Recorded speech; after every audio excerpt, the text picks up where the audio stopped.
Mañá de celebración na Deputación de Pontevedra e que, tal e como dixo esta mañá a presidenta desta entidade, as Rías Baixas teñen moito que festexar neste Día Internacional do Turismo.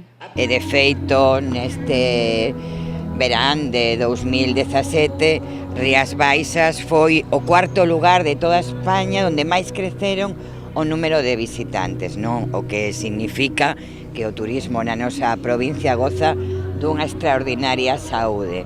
Pero esa situación é exactamente a que nos ten que poñer en alerta para non deixar de ter moi claro e tamén decir moi claro ao conxunto da sociedade que temos que apostar por un turismo sustentable, non?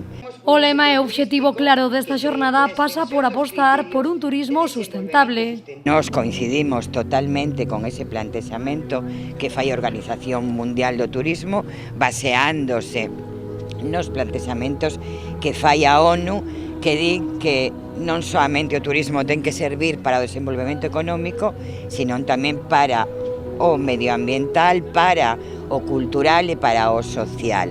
E a presidenta da Deputación de Pontevedra deixou ben claro cal é o obxectivo que persegue esta administración. Pois tamén hoxe queremos facer ese doble chamamento, un chamamento a ter en conta que queremos un turismo sustentable de medio e longo plazo, no que respetemos os nosos recursos naturais, os nosos entornos, os nosos recursos patrimoniais de todo tipo, pero tamén facer unha chamada a que temos que poñernos de acordo administraciones públicas e sector privado en que temos que crear empregos de calidade.